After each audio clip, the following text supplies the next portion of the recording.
MLS Aces Podcast, episode 217. It is there's a fly in front of me. There is not too much time has passed since the last time you guys heard my voice, but it's been a little bit of time since you guys heard my guest with me today, Vaughn Pullman. Vaughn, how are you, bud?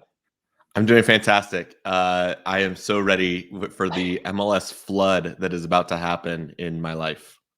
Bro, it's going to be so much MLS games, news, stats, everything flowing into all of our faces soon. I cannot wait for it.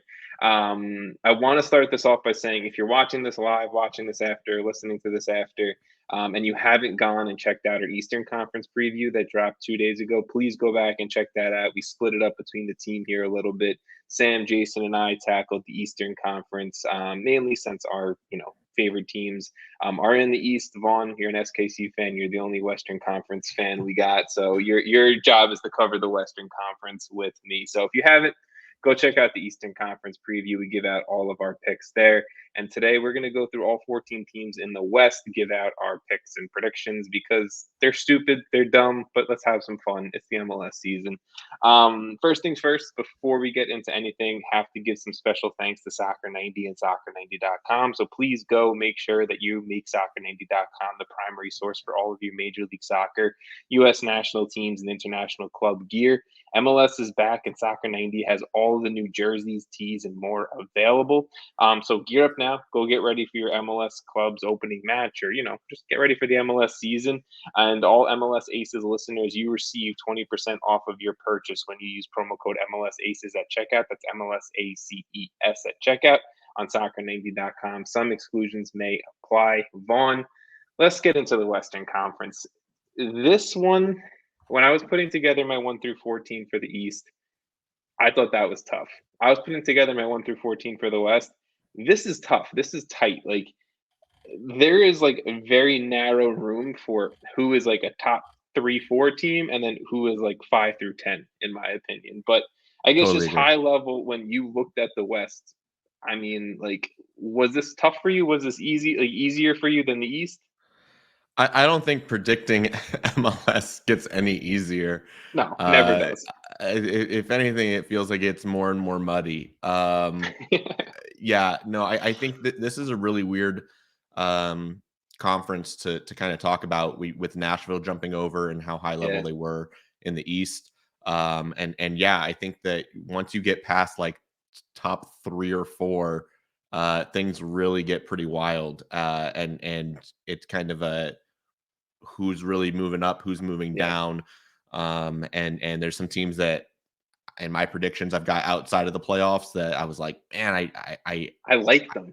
I like them. I still think that they're a playoff team. There's teams that are outside of the playoffs that are like, it's just all topsy-turvy. I mean, really, it's very hard to predict. Yeah. No, for sure. And the last thing that I definitely want to mention before we start diving into all 14 teams is that Vaughn and I, we don't know each other's predictions at the end. We're going to go through our 1 through 14 at the end, or I guess we'll go backwards 14 to 1 at the end.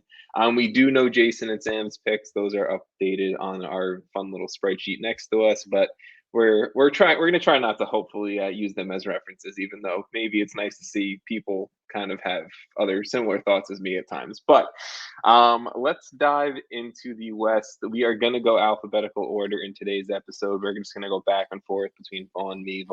And Vaughn, you have the pleasure to start us off in the Western Conference. Yeah, so we're going to be starting with Austin FC. I think you guys started the last episode with Charlotte, so I got to miss out on that. So I'll jump in for last year's expansion side, Austin. Austin had a little bit of a disappointing inaugural season for what the hype was. Everything off the field was fantastic, right? Like the fans really got behind the team. The attendance was through the roof. The atmosphere was through the roof. The vibes were through the roof. But ultimately, the on-field product fell short of some of the expectations, which included kind of what we're talking about for Charlotte, which is making the playoffs. Ultimately, Austin went 9-4-21. That's not great. Good for 31 points and 12th in the West. So they were 1 point ahead of Houston. So they did beat one of their Texas teams. But yeah, ultimately, what have they done this offseason to adjust and move up those rankings? A little bit. Thomas Pochettino is gone. He was DP, really kind of underperformed, but he's on loan to River Plate. And now we're seeing he kind of was made a little obsolete by Driussi being brought in. And we saw that's where the team started to pick up some form as the season went on. So key additions, they brought in Johan Valencia at central defensive mid. I think he's going to pair very, very well alongside Alex Ring. That's a pretty formidable pair. I think is going to really settle some things down for them. And that was one of their weaknesses, was conceding 56 goals against. And then also to shore up that defense, they brought in Gabrielson and Kip Keller. I think both those guys are going to be pivotal pieces. Kip Keller, arguably the best center back coming out of the MLS Super Draft. Many people thought he might go first overall. So that was a key addition. And then, as I said, the other concern for them, aside from the defensive woes, was putting the ball in the back of the net. They scored 35 goals, 34-game season, so basically a goal a game. They did bring in Maxi Urruti and Ethan Finley to hopefully help out the attack, but they really need more from Musa Jiti. That's really what it boils down to, is can the front three of Jiti, Driussi, and also getting other guys involved to ultimately be better. They have Diego Fagundez. He had a fantastic year. And of course, Dominguez. Can that attack be enough to kind of get things going in the right direction for them? Hopefully it will. But it's really going to boil down to, can they turn things around when they're on the road? They were 2-13-2 on the road. So it was really an all or nothing. They're either winning or they're losing. And they lost more often than not on the road. But at home, 7-8-2, a much better showing. So can they find ways to get results on the road and ultimately get that goal differential closer to 0 or heading positive?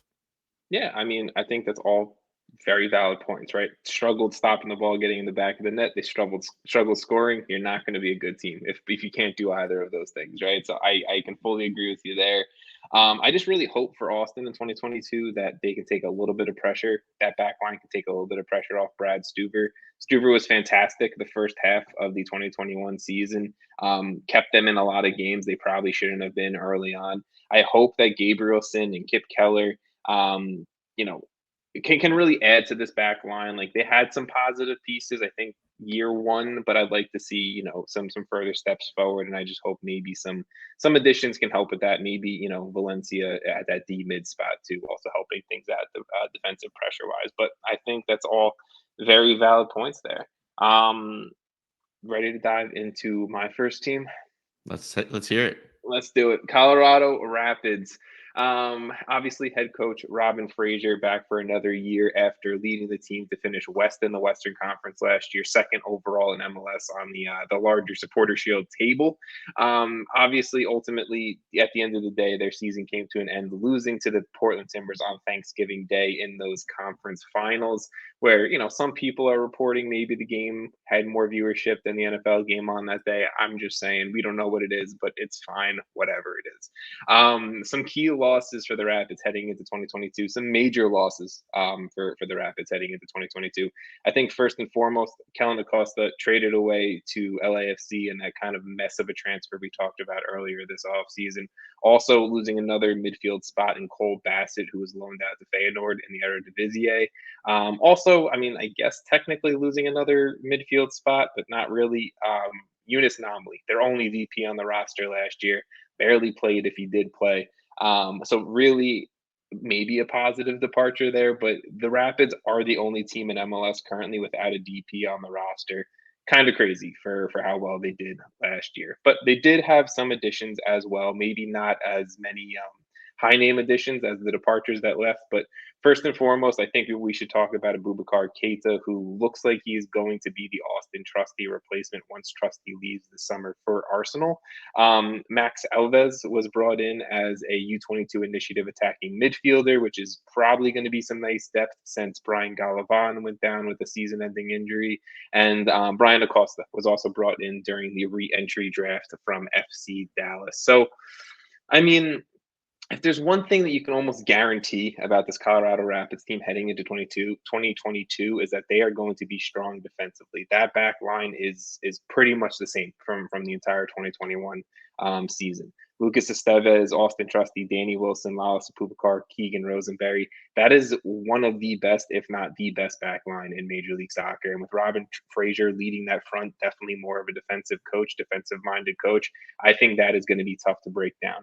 Obviously, you have William Yarborough in net, who is good in his own right, Jack Price and Mark Anthony Kaye sitting in front of them. That core alone is going to lead the Colorado Rapids into wins and into success.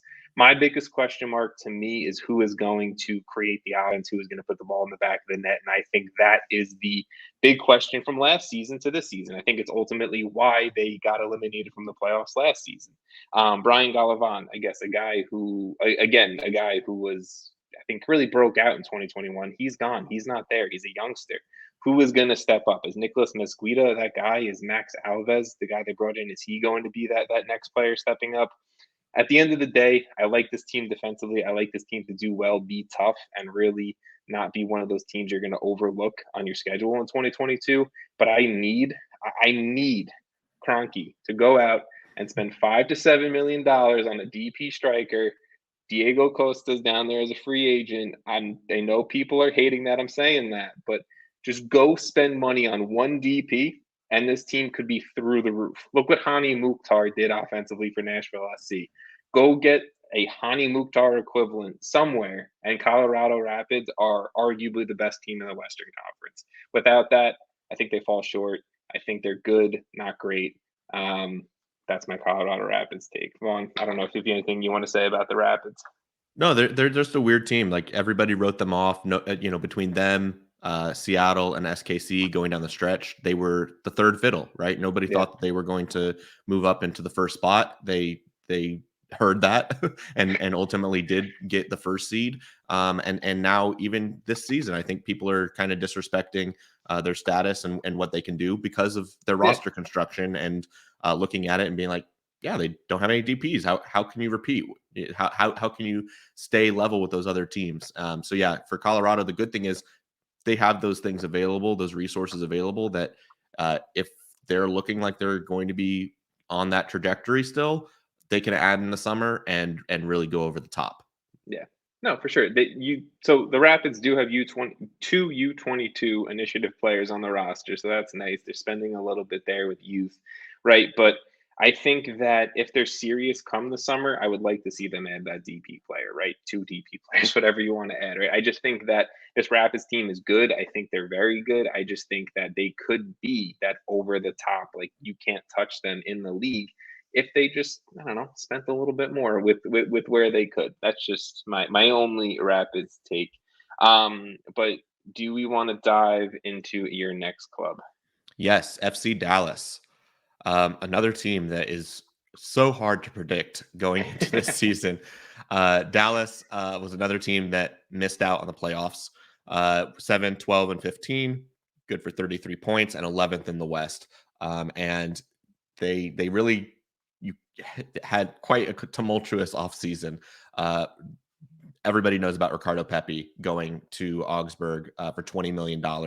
And of course, the expectation when you sell a guy for $20 million is that you're going to replace him on the roster and that you're going to use those funds. And they went out and did some things in a big way, bringing in Alan Velasco for a new record sum for the club. And then they also spent a record amount of general allocation money in securing Paul Arriola. And they also re-signed Jesus Ferreira to a young designated player deal. I think he's the first homegrown player to earn a DP contract. So yeah, it was a big offseason for a club that definitely has higher expectations. And I'd like to see them return to some of their past success. Unfortunately, Luchi Gonzalez, they moved on from him as the head coach. He's been replaced by former U.S. men's national team assistant coach Nico Estevez. But that's really what it boils down to is what can this team do to kind of take that next step. For me, I think they need Paxton Aronson to come back into the lineup and be the next Brendan Aronson for the league. I really don't love the move that they made losing Hollingshead and replacing him with Marco Farfan. I think that's a pretty big, not a big downgrade, but it's a downgrade. And so it really just boils down to me, what is Ariel and Velasco going to do to this offense? How are they going to transform this team offensively and just put more in the back of the net? And can Paxton Pomykal come back and be that every 34 games out of the year difference maker for the club? Their back line, Hedges is on the tail end of things. I just don't have a lot of confidence in it. That's really what it boils down to me. They just don't look like a playoff team to me still. And I hope I'm wrong in that, but it's going to need their attack's going to need to just take off to a whole nother level. And much like Austin, it also comes down to road form. 2-10-5 in 2021 on the road. You just have to find more results than that. You have to find ways to win on the road. And Dallas was not a team that could do it. Hopefully Estevez can come in as head coach, instill some new energy, and install some new systems, and get this team turned around. Yeah, I mean, look, I think you nailed it on the head offensively. Dallas is strong, right? Record signings left and right. I mean, literally left and right on the wing. Jesus Ferrara getting that upgrade to the DP spot. Paxton Pomykal fully healthy. This fingers crossed, knock on wood. We can start talking about him like we talked about Caden Clark and Cade Cowell, right? It really comes down to the defense for me as well. I think if we can see some of these, if we can see Marco Farfan, maybe a change of scenery helps him take that next step. If we can see Nkosi Tafari, step up as a center back and replace a Justin Che, like I like it if it works, but again, that's a lot of question marks surrounding a Dallas team. I want to like them. I'm with you. I really do want to like them and hope that these moves are kind of a next step, a next generation for Dallas. But I guess, as with everything, we'll wait and see. We'll wait and see. Let's finish up the Texas, I guess, rounds here. We had talked about Austin, we talked about Dallas. Let's finish up with Houston. Houston Dynamo, brand new manager, rookie manager overall in his career, Paulo Nagamura, will be stepping in as manager for the Houston Dynamo. Last season, they finished 13th in the Western Conference, 25th overall in Major League Soccer. To again, Texas was not good in MLS in 2021. That's just strictly what it was. Some major, quote major departures for this offseason. Maxi Urruti left via free agency. Ariel Lassiter was traded away to Inter Miami. They just used their offseason buyout option on Joe Corona. So freeing up a ton of cap space there for sure. And they did something major. Like, Dallas got Velasco. Houston went out, they signed their own record-breaking signing and striker Sebastian Ferrara as well. I like it. I like that teams are going out breaking records and making signings, and I really do like it when a team does it in the striker position, just because it's this position everyone likes to watch. They score the goals. They're all the fun, right? So I do have some high hopes for Ferrara this year. They also went out, they got sturdy goalkeeper, longtime MLS veteran Steve Clark, who's made a few MLS Cup finals himself, and also signing a fullback down from Brazil. His name is Zeca. So we'll see what happens there. Not much out there I could find about Zeca, but maybe he brings some talent. I don't know. I do know he's an attacking-minded fullback, so those always seem to be doing well in the modern game of soccer. But I really do feel like this Houston team, new ownership, new management, really is starting to take some slow steps forward. It's very slow, I will say that, but it is steps forward nonetheless. Like I said, Steve Clark's reliable. Zeca, we'll see how he can adapt and how he can do well. Teenage Adabe is a DP center back. Maybe he can take a step forward in year two within Major League Soccer. We know what Tim Parker and Zarik Valentin bring. This is a sturdy defense, and if that can kind of maintain things while Ferrara and some of these other pieces offensively figure out how to work together, maybe Houston's sneakily in the playoffs super late in the season. I don't know, but it really comes down to, I think, the key comes down to the midfield. Can this midfield connect a sturdy defense to a brand new flashy offense, right? Matias Vera, Darwin Quintero, Adalberto Carrasquilla, that was rough.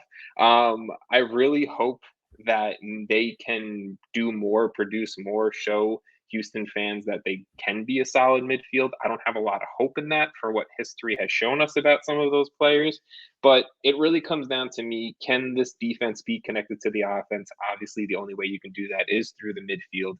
Who steps up? Who starts? Who does Nagamura like? maybe the rumor out there of Hector Herrera coming from Atletico Madrid comes true. I think that'd be Houston fans' dream. And if that happens, maybe my mind changes a lot about Houston. But for right now, I think a team still steering away from the playoffs. I think taking steps forward, though. I like what they're doing. I just don't think you can really put them in the top of the West or anywhere near it right now. Yeah, they're a Hector Herrera away from relevancy. They're a Hector Herrera away from 7th place, I think. Yeah, I mean, that's all I got about Houston. If you have nothing else, we can dive into your boys. Let's do it. Let's do it. Sporting Kansas City. I'm wearing my vintage Kansas City Wizards jersey today to represent the Western Conference. But yeah, Sporting Kansas City, hopefully building upon a really great season. I was very happy with the season that they had in 2021. They went 17, 7, and 10. That was good for 58 points and third in the West. And that was with a late season drop off. That's probably the issue that the club had is finding more depth, finding ways to rotate the roster. Vermi is actually subbing players in, staying healthy, and also they had a lot of players going out. Obviously, Busio leaving mid-season. They had to deal with injuries again with Alan Polito, and unfortunately, they're going to be entering this season again with the Alan Polito problem. They had a career year last year from Daniel Shalhoub and Johnny Russell to kind of make up for that. And it helped them get past Vancouver in the playoffs. But they really had a very, very disappointing flat performance against RSL, uninspired and lost a golden opportunity that would have seen them host the conference finals. It just was a really sad ending to their season that really had higher hopes. So outgoing guys for the roster, Ilya Sanchez is gone. Luis Martins and Jalen Lindsay. Those are three guys that put in some really serious minutes. And what they've done is they took those Busio funds and have added a lot of pieces that personally I don't know quite yet. I haven't spent the time scouting them as much as I have for Charlotte FC. But they brought in forward Marinos Sionis, a U22 guy, center back Robert Volador, another U22 signing, a left back Logan Ndembe, another U22 guy. So they brought in all three U22 spots. And then obviously with the news of Polito, they needed to address further the forward position because it wasn't going to be enough with Sionis and Kyrie Shelton. They brought in forward Nikola Vujnovic, 25-year-old who's on loan. And they also brought back a few MLS veterans to help supplement the roster in Uri Russell, Ben Sweat, and Courtney Ford. So, yeah, ultimately, when I look at this roster, Sporting is going to be a team that is still a playoff team. They still have a lot of depth. They have a lot of ways that they can break teams down. They need to resolve their recurring issue, which has been being broken down in transition. I think having a full season of a healthy Nicolas Isimat-Marin is going to be very good. Having a rotation of Marin, Fontas, and also Volador, who they brought in, is going to be massive. If they can get more from the left back position between Ndembe and Ben Sweat, that's going to be really important. I just hope that they can rotate the roster, get guys healthy, and stay healthy and have sustained success through a whole season. But only time will tell, and we're not going to know until November, unfortunately. So I'm still optimistic for Sporting Kansas City heading into the season. No, I mean SKC, they're just a solid team, right? Like, yes, it's a lot of the same faces and names we know, Graham Zusi, Roger Espinoza, right? But like they're still good players. You still know what they can do. They still put up solid statistical seasons, solid, seasons performance-wise on the field. I just really want to see Daniel Shalhoub continue what he did last year. Like you said, career year for him as on with Johnny Russell as well. I just want to see Daniel Shalhoub continue to do that because he was exciting and he was fun to watch last year, getting his name in the MVP race a little bit. Like I want to see Daniel Shalhoub kind of take control of this team and make it his almost. But I mean, well, it's it's what we saw in the playoffs, right? Does Daniel Shalhoub have the ability to turn the switch on and be a game changer and be the guy that takes the team through multiple rounds? He hasn't done that yet in his career. That's his evolution. Can he be a Tati Castellanos level forward? Obviously playing on the wing, but he's going to have to take that next step. And if he takes that next step, he's not going to be long for the league either. No. That's what I hope for him, is that he can take that next step, because he is an MLS guy that if he can have back-to-back seasons where he's scoring 15 to 20 goals at his age, it's a very good thing for the league. Yeah, he should be gone if he does what he did last year again. No, awesome. SKC, I think definitely another one of those solid teams that you can, almost pencil into the playoffs. I don't want to pencil anyone in, but I think if you're going to, they're definitely one of those squads. Let's move forward. Let's go out west even further to the Los Angeles Galaxy. Last season, they were in a playoff spot for the entire season up until like the last minute or whatever it was. They just fell out of the playoffs, 8th in the Western Conference, 15th overall in Major League Soccer, behind Greg Vanney's first season out in the Galaxy. So I guess can't complain too much for Vanney season number one.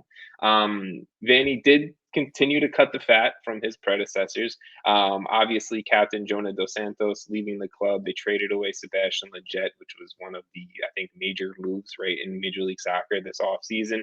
Also getting rid of their longest tenured defensive player in Daniel Steres, who they traded to the Houston Dynamo. But as Galaxy fashion does, all they do is sign big names, right? Beckham, Keane, Gerrard, Ashley Cole, Zlatan. Next one up, Douglas Costa from Gremio, technically from Juventus, however you want to consider that. He's on the roster. Vanney also goes out and he gets some of his old friends from his TFC days. Raheem Edwards and Marky Delgado are joining the Galaxy side as well. So when I was looking at this Galaxy team, how I was going to preview them, I mean, my eyes just kept on shooting up at this attack, right? Chicharito finished third in the Golden Boot race last year.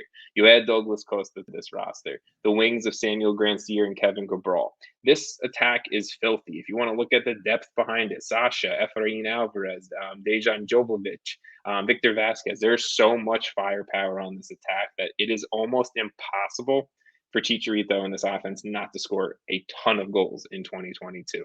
That's not the issue for me. The issue isn't even behind that with Marky Delgado and Ravelson sitting behind them. It is the back line that I have major concerns about, and is the reason why I think the Galaxy will continue to see some struggling days moving forward into 2022. Jorge Villafana is not a Jorge Villafana of 2016 anymore. He's still a good player. He's a sturdy player, solid option. You know what you're going to get from him, but he's on his decline for sure. Julian Arago, I think, is one of the better, if not best, young right backs within Major League Soccer. I think we could possibly see him sold in the summer, or this being his final year with the Los Angeles Galaxy. He is one of the major young talents of MLS. He's one of the next names gone. Same way we've been talking about Cowell and Shalowi and all of that. The main issue, because again, Villafana is not bad. Araujo is a major stud. The main issue is that center back pairing. Sega Koulibaly, Derek Williams. We saw them struggle year one in Major League Soccer heavily. Obviously, Williams missed a good chunk of games with that major foul on Andy Polo, right? But outside of that, we didn't see major performances from these guys. We didn't see the reason why they were brought in from Europe, right? Like, it has me majorly concerned that this also wasn't addressed in the offseason. Vanney didn't go out and sign another center back. He didn't go out and bring in like a solid MLS option even to be like, okay, like, we're like, these guys are question marks. Let's bring in player X. They traded that away in Daniel Steres. So really, outside of the center back pairing, you're looking at Nick DePew, you're looking at Jalen Neal and Marcus Kernis, who are two homegrown players who they're teenagers, they're kids. Like, I don't know. I'm very concerned about what the center of this defense is going to look like, because Jonathan Bond proved last year to be a good goalkeeper, but the same way we talked about Brad Stuver with Austin, you have to help your goalkeeper out. He can't be making 8 saves a game to keep you in every single game, every single week. You need to throw some strength up the spine. And right now, Sega Koulibaly and Derek Williams is not that strength up the spine. Maybe they could be. Maybe a year's worth of experience is going to help them learn, establish, get used to it. But right now, I'm going to say no. The Galaxy, they're going to be fun to watch, right? Because of the names, because of the attack. But I think if you're going to look for pretty or the best soccer to watch in Major League Soccer in 2022, I don't know if that's the LA Galaxy for me. Yeah, they're a foot on the throttle sort of team Yeah. this year. I hope to see, just year on year progress under Vanny. I think that's the goal here. I don't think we can look at this team and be like, yep, throw them an MLS Cup. And No. there were many years where like the Galaxy, that was it. So they're not back to being the Galaxy of old. And I think that they are needing to take some more steps. This year, goal number one, make the playoffs. Don't drop out again. Exactly. Make the playoffs, build off what you did last year, and hopefully, Douglas Costa, Chicharito can connect for like 30 something goals. That's really the hope. But let's talk about their crosstown rivals. Yeah, LAFC. LAFC is the opposite. they're the team that last year we looked at, and many of us had them like Supporter Shield winners. This is the year that they'll be able to make the run to the MLS Cup. And black and gold quickly turned into fool's gold. It was not the best year for LAFC. In fact, the wheels totally fell off. They missed the playoffs for the first time. They finished with only 45 points, ninth in the West. Really disappointing season. Another year of injuries for Carlos Vela. They saw Diego Rossi get loaned out. So there was a lot of moving pieces for LAFC, and I really think we're crossing into the second era of this club now that Bob Bradley's gone. Obviously, they brought in Steven Cherundolo, and we're just gonna have to see what happens here with Steve. It doesn't instill a lot of confidence because he was not very successful with the Las Vegas Lights in the USL. But I think they have gone out and addressed a lot of their areas of need. Of course, they finally had the transfer out of Edward Atuesta. That's going to be the biggest spot they've got to replace. They went out and got Kellen Acosta to hopefully do that. Obviously, Kellen Acosta was massive for Colorado and their ability to get to the top of the West last year. And I think he's going to need to be that guy for LAFC this year. And the biggest area of need was in goal. And they brought in Maxime Crepeau, who I think is going to absolutely thrive in LA. I'm very excited to see what Crepeau can do with LAFC. And we talked earlier about Ryan Hollingshead and the switch with FC Dallas with Marco Farfan. I love Ryan Hollingshead as a player. He is one of the best left backs in this league, left wing backs. He has the ability to get involved in the attack. And they also brought in Franco Escobar, Ili Sanchez, Ismael Tajori-Shradi, Daniel Henry. They tapped into the MLS market big time. They took guys that have had success in MLS and brought them in. And that's really what both Colorado and Montreal did last year. And this has not been the model for LAFC. What I'm excited to see with them, though, the story, it all boils down to Carlos Vela and Cristian Arango.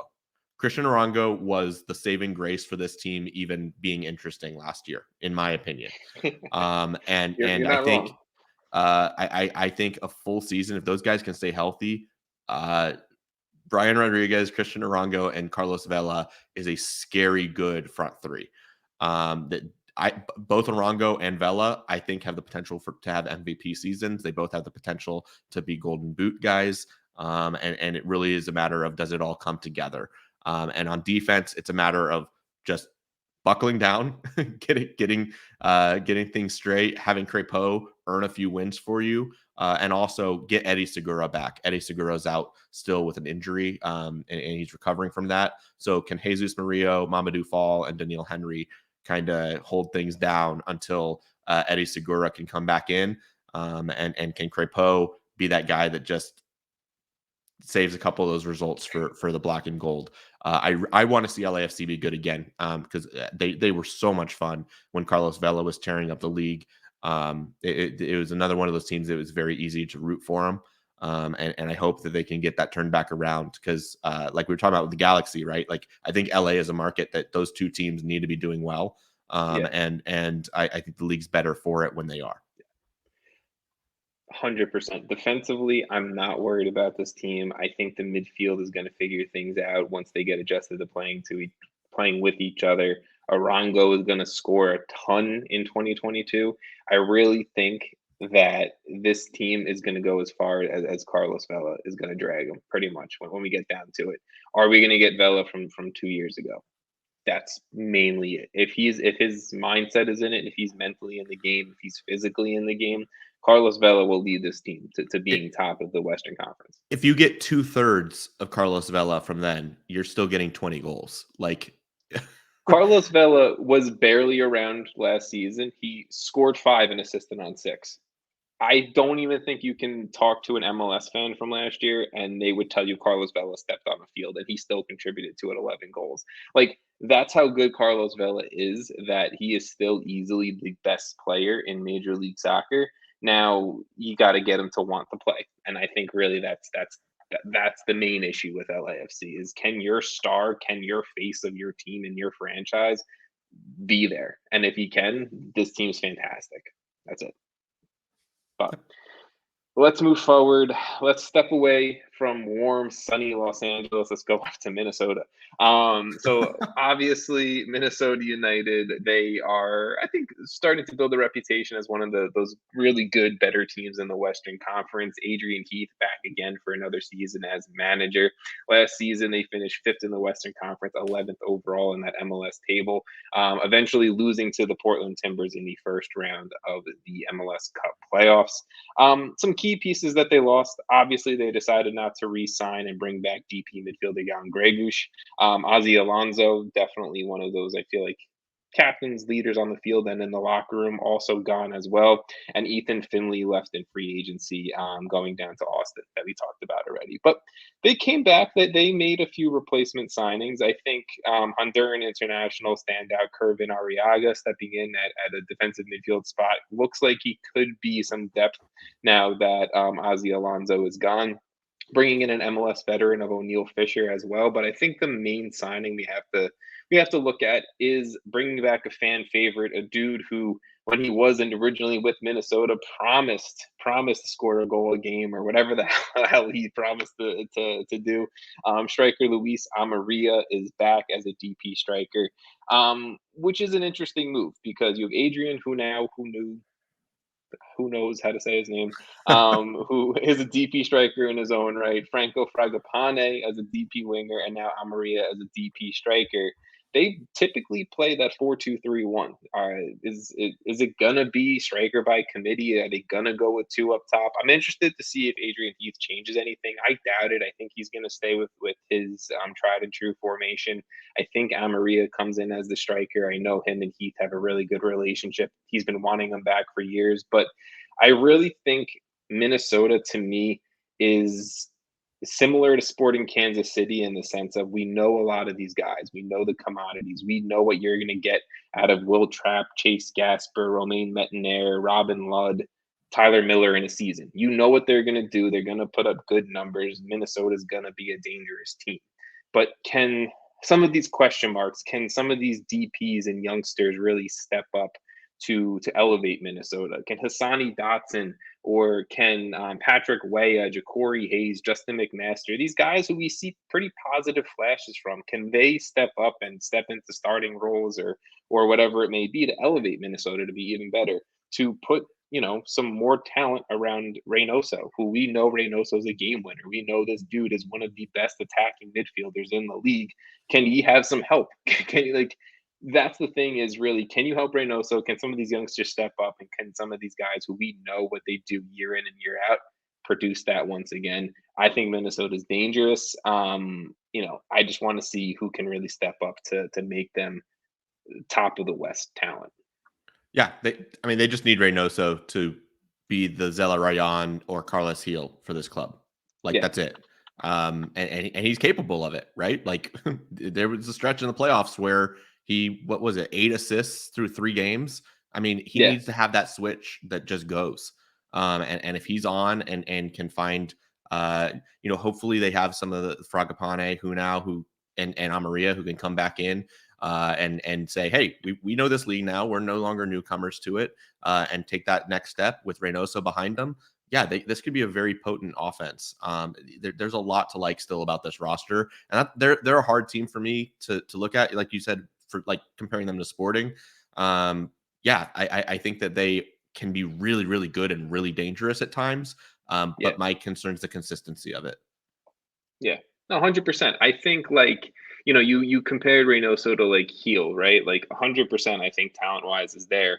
And I guess that's just where my point comes into who is going to be Reynoso's Gustavo Bo or Adam Buxa. Like, he needs that. Like, an It attacking needs to be midfielder is only as good. Fragapane, who now and Yeah, exactly. But what I'm saying is, like, we saw flashes. They were good last year, but are they DP quality? I guess we'll find out in 2022. But Absolutely. let's move forward. Nashville SC, the newbies to the Western Conference. Yes, Nashville SC making the big move over from they're really moving in Nashville from Yeah. the east to the west. They finished third in the East, but we're actually tied with Philadelphia for second. Arguably, they should have done a little bit more because they are the MLS draw kings, no Yeah. doubt about it. Give them Yeah. that title. They went 12-18-4, 18 draws for Nashville. They know how to get a point. They know how to get a point. Yeah, it was a great season. What was great was seeing Hani Mukhtar take that next step in his development and really step into that MVP caliber role. And total breakout for him in his sophomore and Nashville sophomore season.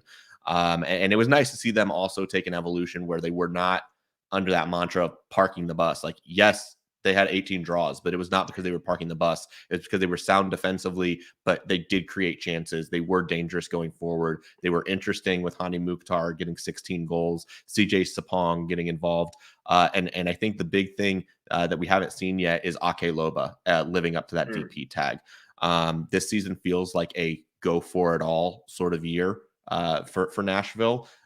Where, yeah, like their subtractions were Alistair Johnston and Yonder Cadiz, but I think they're going to be okay with that because from the looks of it, things are looking really good with Ake Loba this offseason. And also, I think that they are sound in the back still with Zimmerman, Dave Romney, and Jack Mayer. And they've got a great keeper in Willis between the pipes. It's still a really, really strong roster. Just seriously, top to bottom. And I think they still are structured in a way. They've brought in a ton of allocation money, an ungodly amount of allocation money, trading away international spots. So I think they're going to have the ability to bring in somebody either by trade or in some significant transfers between the Alistair Johnston trade and those international spots. They are loaded. They did bring in Sean Davis to the midfield. That's an MLS veteran looking to do something late on in his career. I think he's going to be very special for them with Dax McCarty there. And then Teal Bunbury brings another guy that has been able to win in this league with New England, and he took a step forward in his career as well. So yeah, can they ride the wave of this success coming over to the West, ride the wave and the energy that comes with a new stadium? I believe it's the largest soccer civic stadium in the U.S. now. I think so. And last year they were the 7th team in MLS history to go undefeated at home, going 8-0-9. So that's going to be the big thing for them is can they carry on that home success, turn some of those losses into additional wins? If so, this is a team that was at 54 points. I think the target for them has got to be to hit 60. And if they can correct some of those draws, they're absolutely there. And if they're at 60, they're at the top of the conference and a contender going down the stretch. I think they absolutely can do that. And it's going to come down to, can Hani Mukhtar repeat? Can Ake Loba take that next step? Can they add and supplement to this roster and really go for it? Like go for a championship, have a big summer signing, have some massive trades. If they can successfully do that, Nashville is primed to really be something special this year. I want to see Randall Leal take a step forward. Yeah, I should have mentioned him. No, I should have mentioned him. But that's it though. Like, he's a very good player, but I feel like he's so overlooked on this roster. Year one, meh. Year two, I think last year he stepped up pretty bigly in his development. I want to see year three. I want to see him really part of this attack, really part of this offense with Loba and Hani Mukhtar. I really feel like if he can step up, Ake Loba is their record transfer signing. Hani Mukhtar, if he can repeat, that's a three-headed monster with a sound defense and a pretty sound midfield. I think Nashville's dangerous, and I might have them maybe number one. I'm not spoiling it. I'm just saying they're very good. They're a team with few weaknesses and massive resources available to them to get even better. and a team that's growing and growing and growing, and they're going to have that energy of a new stadium. Yeah. Many teams do well when they get those new stadiums. There's a lot to like about Nashville. I think their biggest concern is depth, but I mean, every MLS team at some point, I think you can say, has a depth concern. So this is good. Nashville's good. We'll definitely be talking about them a bunch in 2022, I think. But let's move on to another pretty good team in the Western Conference, a team that last year proved to be the best in the Western Conference, the Portland Timbers. Last year, finishing fourth in the Western Conference, fifth overall in Major League Soccer, winning the Western Conference, but eventually losing to New York City in MLS Cup. How sad, how sad. Let's talk about some major departures. I think the key departure, we've talked about it a ton this offseason. Diego Valeri, club legend, club captain, gone. He is going back to his boyhood club, Lanús, down in Argentina. Also, Steve Clark, who has been there, their goalkeeper for many years now. He has also left the club.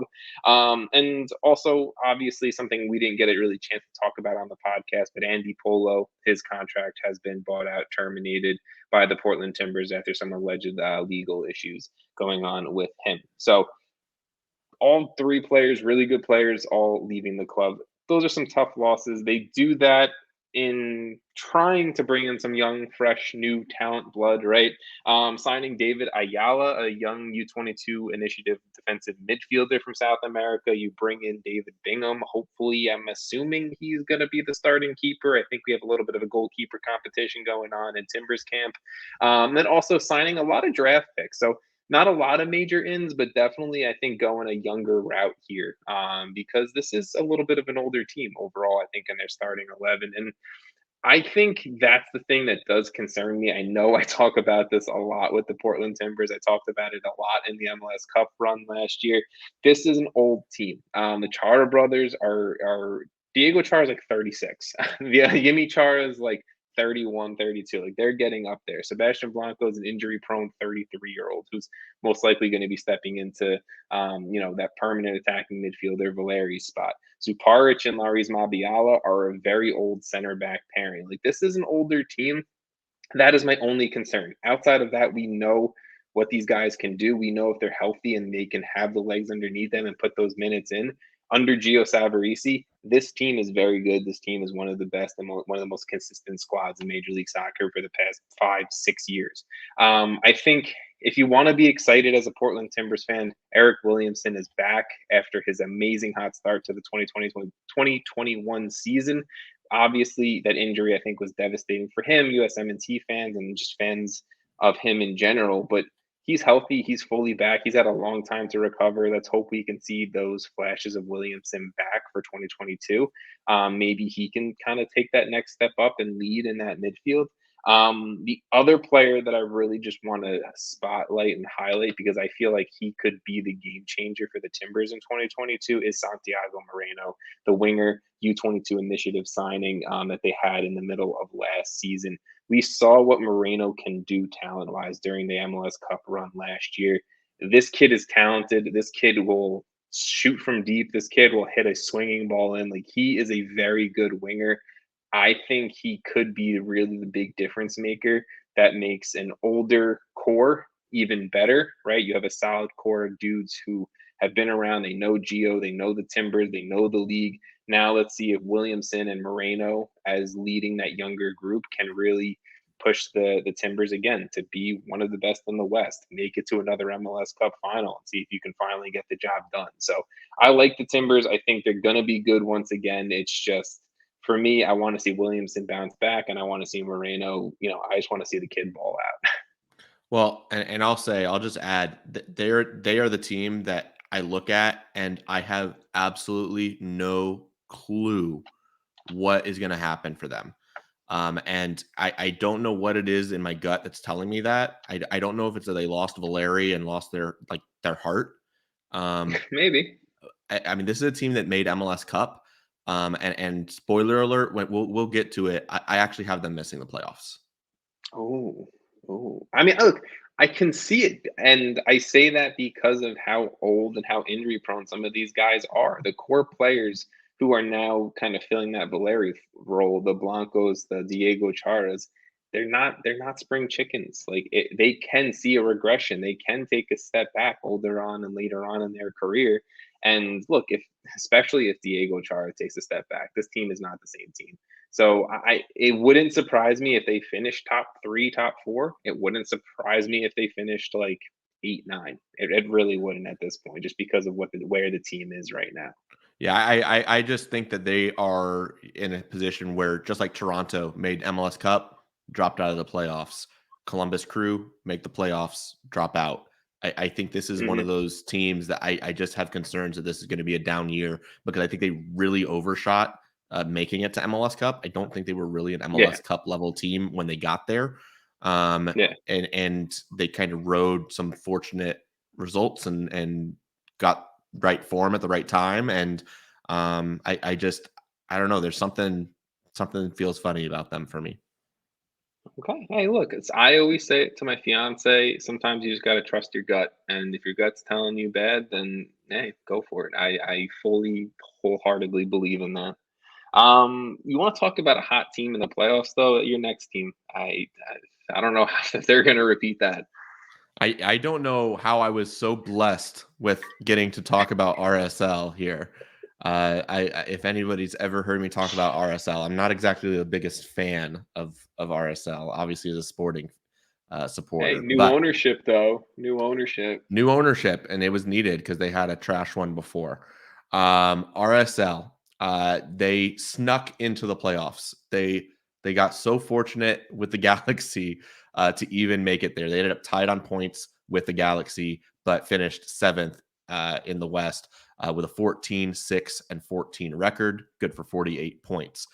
So keep that in mind too. Like 48 points, 50 points, like that's about the threshold for postseason.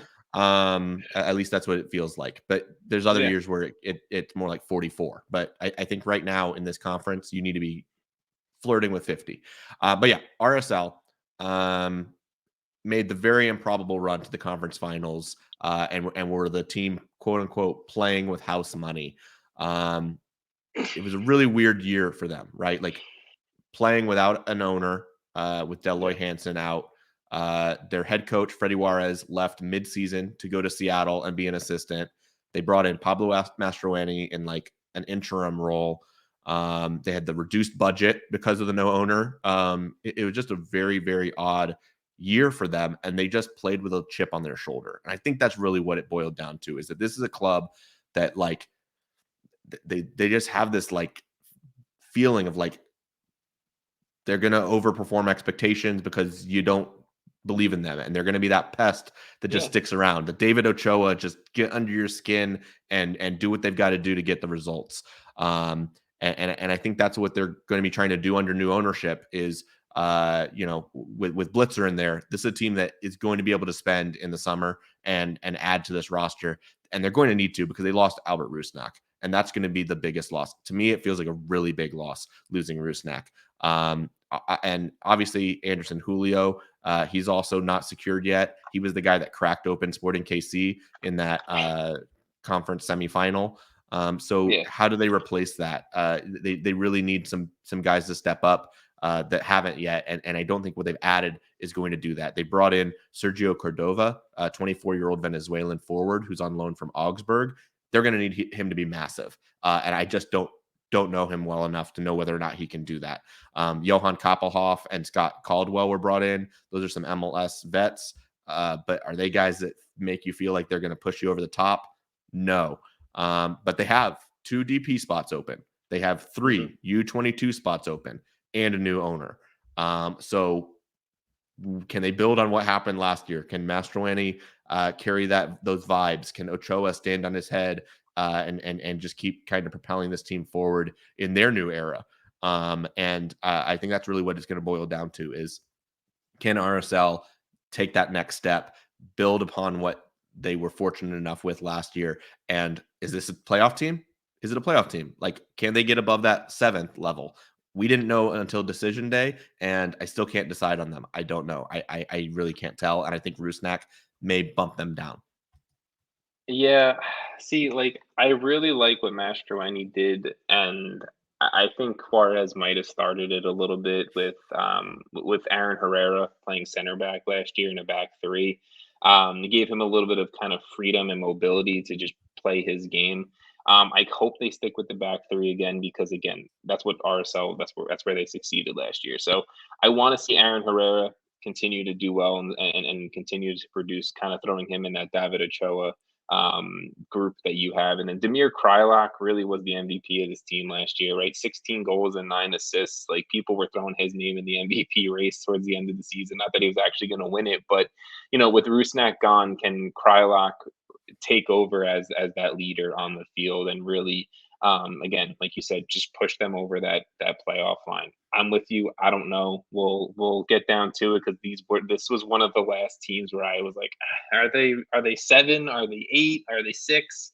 Like, this is really where I was pushing with RSL. So we'll see. I'm excited for this new ownership group. They really only came in about midway through the off season, so they didn't have a ton of time to really, I think, probably play with the roster as much as they wanted to. So maybe in the summer they start to crack open the checkbooks a little bit. But let's move forward to another team that I think has a bunch of question marks around them, the San Jose Earthquakes. Obviously, head coach is still Matias Almeida. Last season, they finished 10th in the West and 21st overall in Major League Soccer. Some key departures: Chris Wondolowski retired for the second time. Carlos Fierro was not re-signed by the club, and Oswaldo Alanis was not brought back after he was on loan for, I think, a second season at San Jose last year. Not too sure about that one. But San Jose did make some key additions. They added 2 DPs, or players who were DPs in 2021. Jan Gregus, who is the one that is currently not a DP. They brought him in the re-entry draft from Minnesota United, and they traded for still DP Jamiro Montero from the Philadelphia Union. They also added an MLS veteran, Costa Rican international Francisco Calvo, to their back line as well. I'm going to start off by saying it's never a good thing when I think it's unanimous that your head coach is atop the hot seat to start a season. Like, he is the longest tenured MLS head coach with like 0 success in league play. His team plays some of the sexiest and most fun styles of soccer for stretches of a season, but you just know they're going to somehow still have a minus 10 goal differential and finish 11th in the Western Conference. It's just what San Jose does. They have a lot of positive pieces. I like so many players on this team, and that's not even like sarcastic in any way. They do have a lot of talent. They have Cade Cowell. They have Christian Espinoza, who is consistently one of the best wingers in MLS. Chofis really stepped into it the second half of the 2021 season. You pair him with Jamiro Montero, maybe there's some more, offense being created for guys like Jeremy Ebobisse and Cowell, whatever it may be. Really, I think the question mark here is defense, with Calvo and Nathan looking like that they're going to be the center back pairing moving forward. They have a ton of depth in the midfield. The depth up front really isn't a ton behind Espinoza, Cowell, and Ebobisse. And on top of that, with the way Almeida plays his game, his style of soccer, depth and rotation is needed, and it just does not look like they have any of that for 2022. I think I will make the bold prediction that Almeida is the first coach fired. There's also already rumors that this is his last season in San Jose, no matter how it goes. If they win MLS Cup or if they lose every single game, he is going to be out with some interest abroad. I really just need to see this midfield carry things in 2022, because this is where they have the most talent. This is where they have a ton of depth. I do like the midfield grouping a lot, but I don't know. I have nothing really positive to say about San Jose. If you can't tell, I'm struggling to get my way through this one, because they're just going to underwhelm. They're going to do what San Jose does. I love the pieces, but at the end of the day, I don't think that this group of players is that right formula to unlock Almeida's style and make the playoffs and go for a run. It's just not. It's going to be another failure of a season for San Jose. But I mean, I don't know if you have anything you want to add to this one, but that's my Earthquakes take. Much the same. They're the worst best team on paper. And you look at Almeida, and I think what it is like for me when I look at the team is I think they're going to have a really hard time from the sports psychology side of things. You have a head coach that has his eyes outside of the league already. Like he's acknowledged, like, yes, me and my coaching staff have had offers outside of here. I've made it very clear to ownership. I'm going to run out my contract, but my contract's my contract. So reading between the lines, Almeida is saying, I've got 1 year left. I'm going to get through it because I don't have a way out of my contract. And he doesn't like the pieces that have been brought in. He was appreciative that the front office brought in 3 guys, but complaining that they lost 8. Just the juju heading into the season doesn't feel great. Of course, I'm coming from Estamos Jodidos, so we'll see what that's all about. But I think San Jose is much the same in that that they need to get some positive things going. If they don't come out of the gates hot, I could see this start rolling downhill in a really bad way really quick. Yeah, I think they could be the best worst team in Major League Soccer. Let's move to a team that could be the best team in Major League Soccer, I think. Are we talking Seattle Sounders? We're talking Seattle Sounders. Seattle Sounders. I don't even know where to begin with this club. Let me put it this way. I have done so many season previews of them and written them off.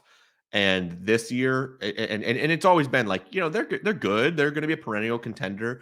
No, this Seattle team is scary good. Good. Like scary good. Last year they finished second in the West. Arguably should have been able to get there and be first.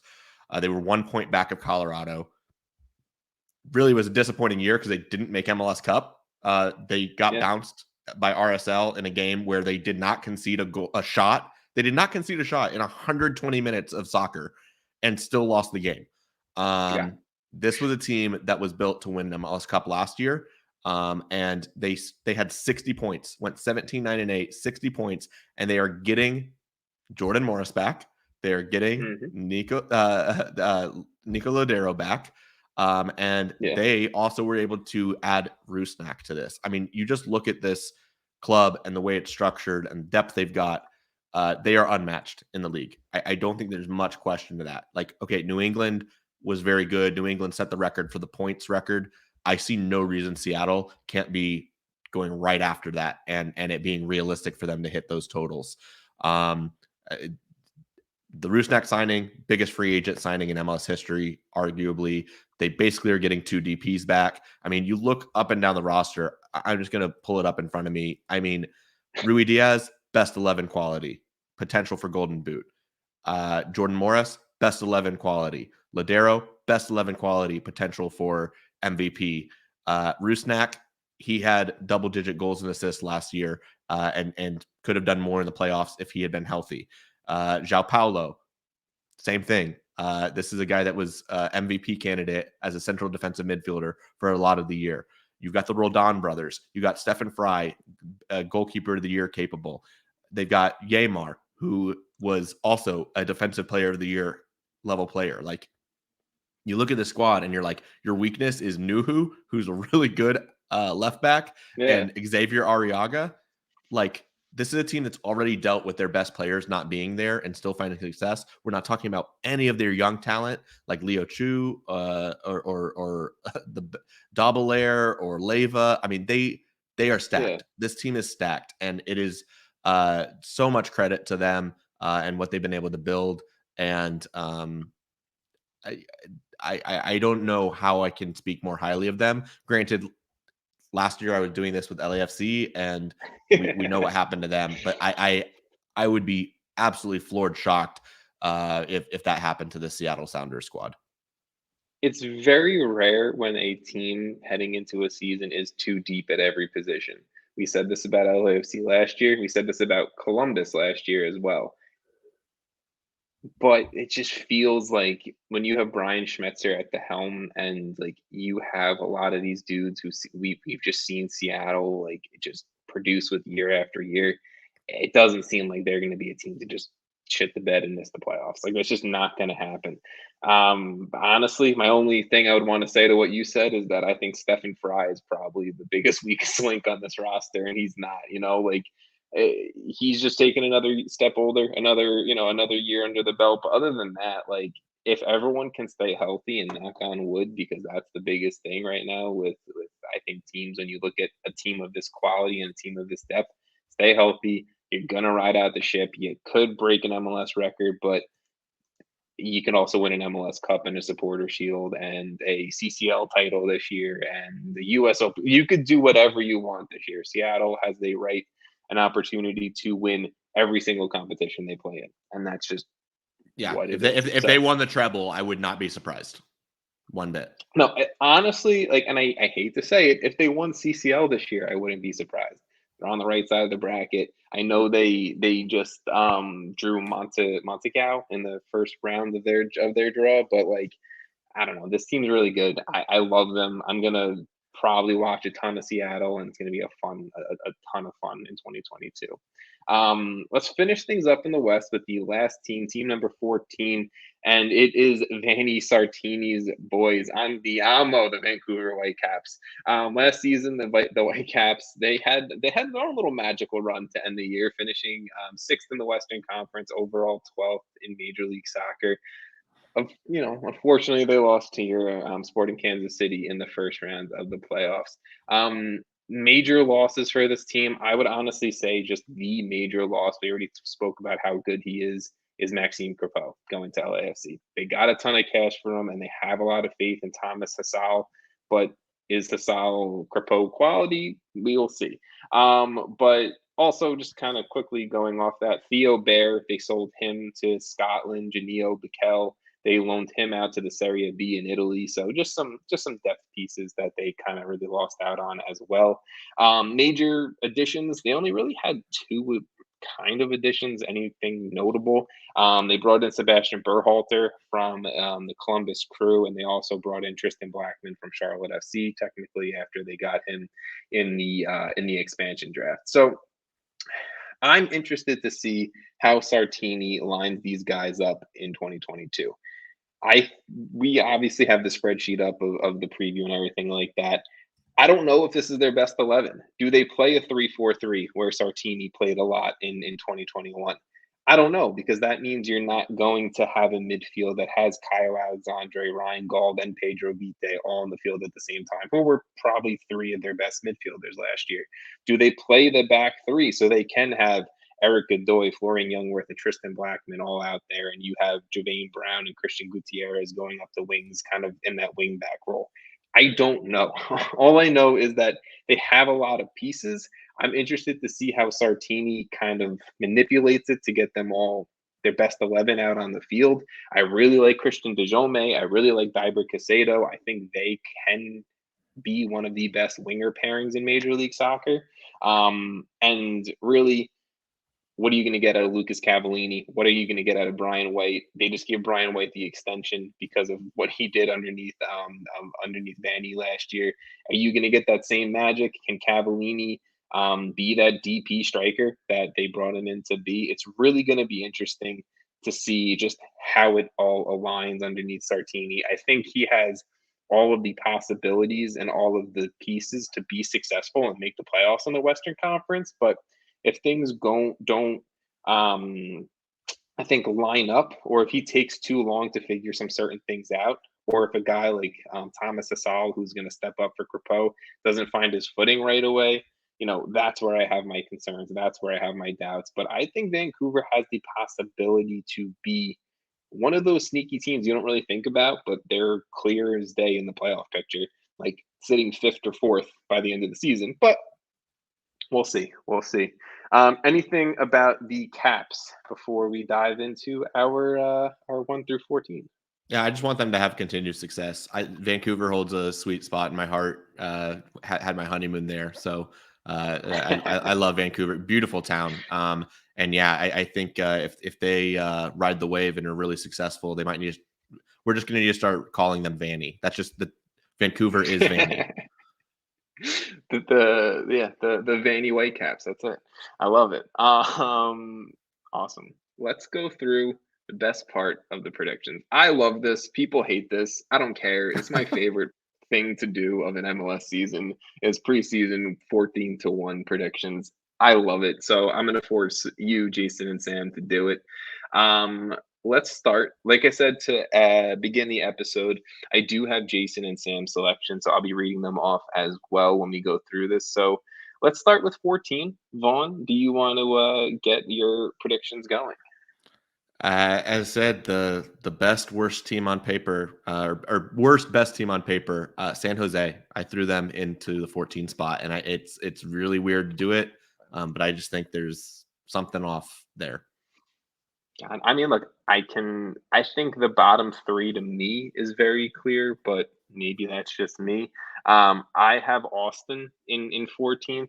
Um, I mean, again, I see San Jose, Austin, and another team that I think Jason and Sam have kind of also hit on. They both pick Houston to finish 14th. I kind of just see them as a little bit of the lonely three in the Western Conference. But I'll start off with 13. I'm kind of following you here. I think San Jose 13, like I just said, they're the teams kind of just grinding that out.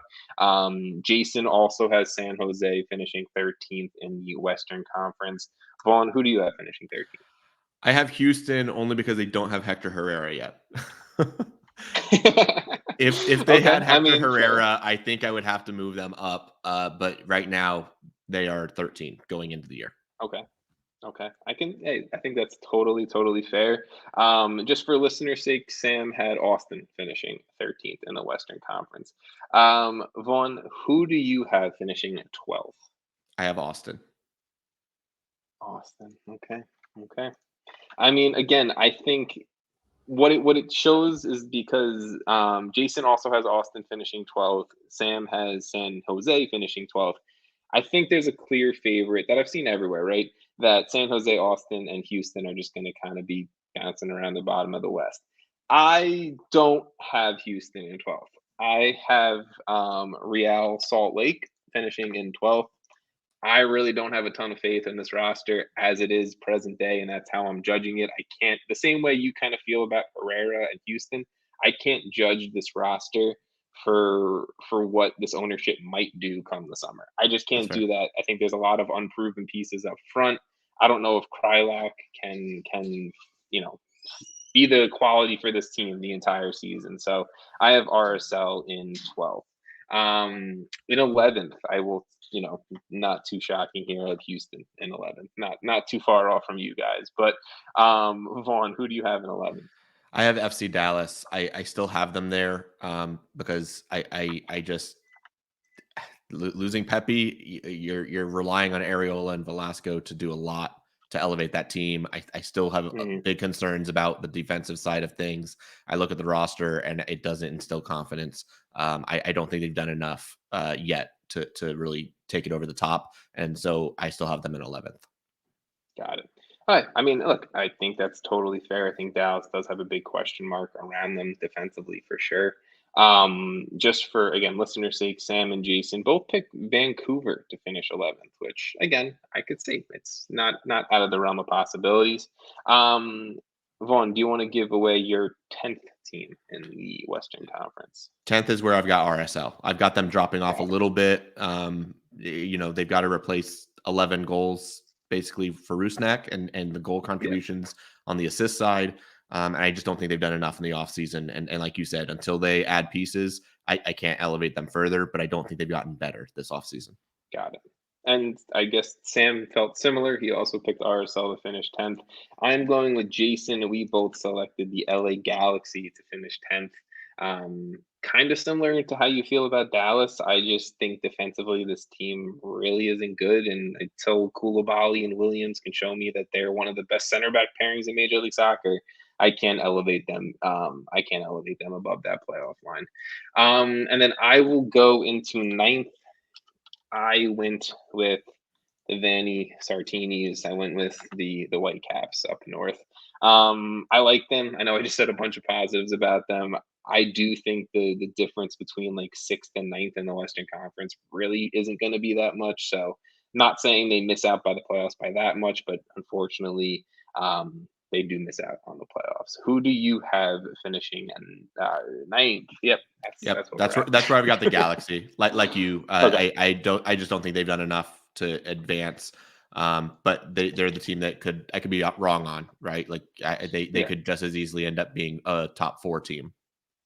No, for sure. I mean, look, it's totally fair. Like, usually we're pretty wrong with all of these predictions, so we're gonna give the listeners all of that as well. But Yes. Sam also picked the Galaxy to finish ninth. Jason had Dallas in that 9 spot.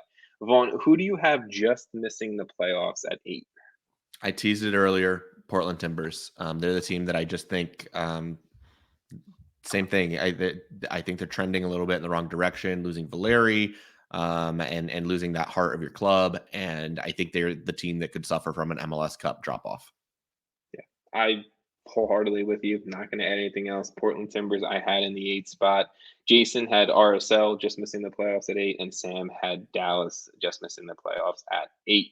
At 7th, just making the playoff, just squeezing in. Maybe I'm insane. I don't know, whatever you want to call me, but I have FC Dallas. I don't know. I'm excited. Velasco. I'm excited. Ariola, Ferrara taking a step up.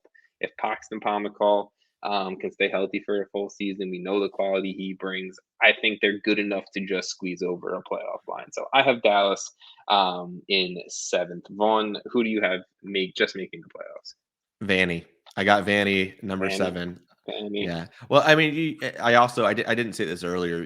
This was a team that lost a head coach in Mark Dos Santos, and the team was on the wrong side of the playoff line. And Sartini came in and turned everything around. And also the introduction of Ryan Gauld. Gauld's huge, and I think Vancouver. I see them as still as a playoff team. Okay, I totally fair. Jason, of course, Jason has the Timbers making the playoffs at 7th, and Sam has Sporting Kansas City taking a little bit of a decline, just making the playoffs at 7.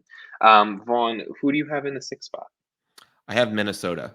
But same thing. They could be a team that goes on a deep playoff run and has a MVP caliber season from Reynoso and is better than we think. But I same thing. I look at them and I still think they're a playoff squad. Yeah, I mean, you're copying me now. I have Minnesota in 6th as well. I like the team, don't love the team. I think they're good enough to definitely finish in the playoffs. It's just, again, like I said before, who's going to elevate them to the next height? Do they have the person to elevate them to the next height? We will see. Sam has the Timbers finishing 6th, and Jason has the Rapids finishing 6th. In the 5 spot for me, I'm going with Jason. We both picked LAFC to finish 5th. Mainly my concerns come down to Cherundolo and if Vela is going to be there. I do like to think that Vela will be more involved than what he was last year. So I have LAFC in the playoffs. I think the MLS pieces they brought in kind of elevate them into a playoff spot. But Vaughn, who do you have in 5th? I actually have Sporting in 5th. I think they're going to take a little bit of a dip. I think not having Polito for the whole year is going to hurt. I think we don't know what the U22 guys are, but in other off seasons, we've seen really big players come in or DPs, guys that just stood out more to me in the additions. So I think they're still a good team. I think they're still a playoff team. But I think at the end of the day, if there's a candidate for a team that could drop off a little bit, it's going to be Sporting. So I've got them in. I don't think they're going to squeak in. I think they're a solidly in team. So 5th for Sporting. Got it. And I mean, I can see that as well. Colorado is where Sam placed. I said that sentence not correctly. Sam placed Colorado in 5th place. Let's go into 4th place. Vaughn, who do you have finishing 4th? That's where I have Colorado. I want to give them some respect. I think they still can be a good team. And like I said, I expect that they can also add to the roster. Whether or not they do it, who knows? But there's a team that was first in the conference.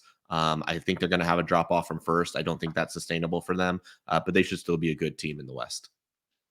I mean, I'm with you. I picked the Rapids to finish 4th. I think defensively, their defensive prowess alone will have them in that top upper echelon of the Western Conference. Jason, he went with Sporting Kansas City to finish 4th, and Sam picked LAFC to finish 4th. I'm also going to just go out there and say Jason and Sam both picked Minnesota, to finish 3rd in the Western Conference. I went with Sporting Kansas City. Again, I just feel comfortable with what we know about them. They're a good team. I think that, I don't know, Peter Vermees just does know how to get his guys to just finish. It seems like in the top 3 in the West every single year. So I had SKC finishing third. Vaughn, who did you have finishing third? I love getting burned by this team, LAFC. Got it. Love it. Love it. I mean, yeah, that's it, right? Like and they could be higher. I mean, they're one of those teams where like they could end up back out of the playoffs again, depending on how they're healthy or not, and they could also be top of the conference. Yeah, I have no idea. Yeah, it's crazy. Let's go second. Who do you have finishing runners up in the West? I have Nashville. I'm not ready to hand the West to Nashville yet. And I think they're going to be successful in the West. I think they're going to be fine making that jump. They do have quite a bit of travel. We didn't talk about that. There is a burden on them for travel. But I think Nashville's people have to travel to them too. Yeah, but their literal miles, their travel miles are greater than the other teams. Yeah, I'm saying, like, yeah, you're right. Whatever. I think Nashville will be able to overcome it. I think they're going to be another team that is going to be dangerous through the whole season and down the stretch. They will draw their way to second place, Vaughn. They know how to get a point on the road wherever they go. They need more than 34 points, though. 34 points, 34 draws. Yeah, you can't do that. That won't get you. That won't get you to the playoffs. Or second in the West, where you have them, where I have them, where Sam and Jason both have them. So that means that we universally agree as a podcast that Nashville finishes second, and we universally agree that Seattle finishes first. I don't think we need to sit here and praise Seattle more than we have. They have a best 11 caliber player at every single position. They have a solid backup at every single position, and they, have quite a few MVP candidates on their roster as well. So Seattle, I think, clearly just top class in the Western Conference. Vaughn, it's the end of the episode, but I do have to ask you, same way I asked Jason and Sam, is there anything that you just want to mention to the listeners for heading into the 2021 season, after 2022 season, of just what you're excited about, what you're looking forward to this season in general, anything like that? I'm excited that there's so many new players that have been brought in, like big dollar players. I've talked about the league's miss on that star power. I think some of that star power is back. I think there's some really exciting narratives going into the season, and I'm in the Charlotte market. There's a lot of toxicity around, wanting the team to be successful. And I've just got this kind of mindset going into this year of enjoy the ride. I'm really excited. I hope I haven't even talked to Sam. I'm going to be up in DC on Saturday for the first game. So I'm putting in my road miles. I'm going up to DC, then at the Galaxy game, the home opener, and then going to go down to Atlanta for first 3 games for Charlotte FC. So I'm pretty excited about that starting, and I'm just going to enjoy this season and try and find a way to balance Sporting and Charlotte FC. Hey, if it's an MLS Cup final of SKC and Charlotte, then then that's really where you have to start questioning things. But I'm excited. I always love an expansion team. It almost feels like we have an expansion team with Nashville joining the Western Conference as well.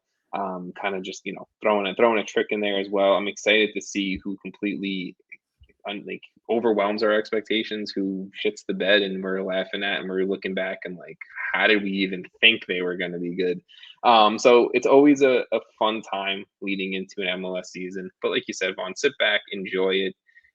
Because by the time we're going to blink turnaround, it's going to be the 2022 off season leading into 2023, and the World Cup's going to be here and gone, and just sit back, enjoy the soccer, and we'll keep you updated along the way. Well, enjoy a more normal year. We're also back to a more normal year, right? No more roster or schedule congestion, no more COVID problems. Let's. There is an Open Cup in the middle of the season too. Yeah, but it's back. Open Cup's back. Yeah, I'm saying that's more roster. I guess game congestion is that more games, but we'll figure it out. Whatever. Everyone, enjoy the 2022 MLS season. Obviously, stay subscribed to us, listen to us. We'll keep you updated along the way for the games you miss or the teams you don't really watch too much. But yeah, enjoy, guys. We'll talk to you later.